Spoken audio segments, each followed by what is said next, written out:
Bismillahirrahmanirrahim. Assalamualaikum warahmatullahi wabarakatuh. Selamat pagi semua yang menonton rancangan Selamat Pagi Malaysia. Pastinya di TV1, saluran berita RTM.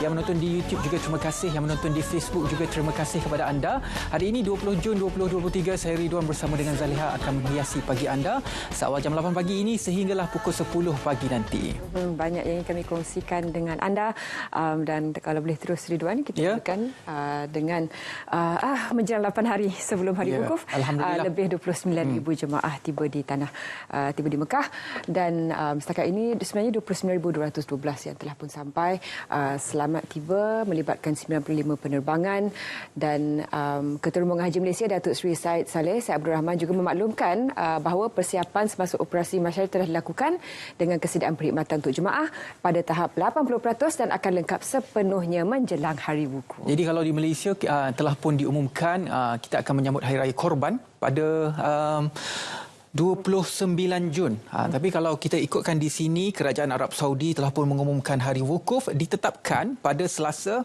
27 Jun dan Hari Raya Aidiladha di Arab iaitu di sini akan disambut keesokannya pada Rabu 28 Jun. Jadi ini sedikit perincian yang kami telah kongsikan kepada anda yang mana hari wukuf merupakan kemuncak ibadah haji dan pada tahun ini dianggarkan 3 juta jemaah haji dari seluruh dunia akan berhimpun di Arafah bermula terbit fajar 9 Zulhijjah sehingga terbit fajar hari berikutnya. Dan juga mungkin kalau anda penonton setia RTM jangan lupa untuk saksikan juga Salam Baitullah.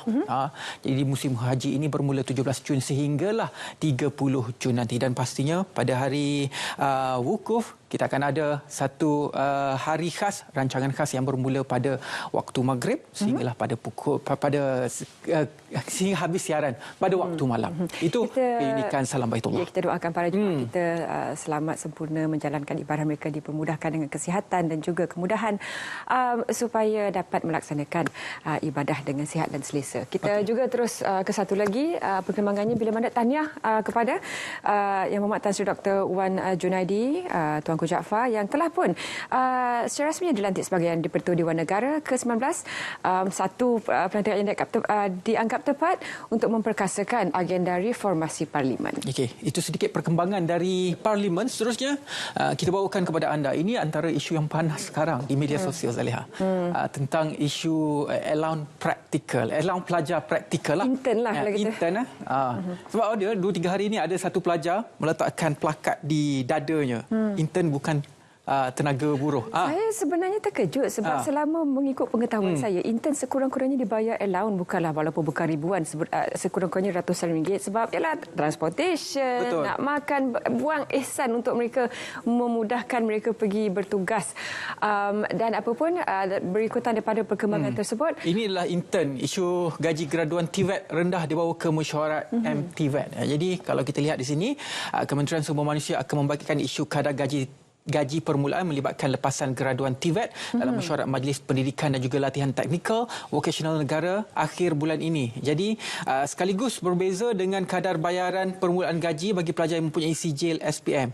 Jadi jika perkara ini kita dapat sentuh, jadi pasaran kerja kita mungkin akan lebih seimbang antara pasaran kerja pelajar-pelajar TVET ini dan juga pelajar-pelajar yang berkelulusan ijazah dalam bidang teknikal ataupun profesional yang lain. Ya, sebab kerana lulusan TVET ini merupakan golongan mereka yang mendapat hands-on training, bermaksud pengalaman dan kemahiran mereka itu telah pun dijana semasa mereka belajar.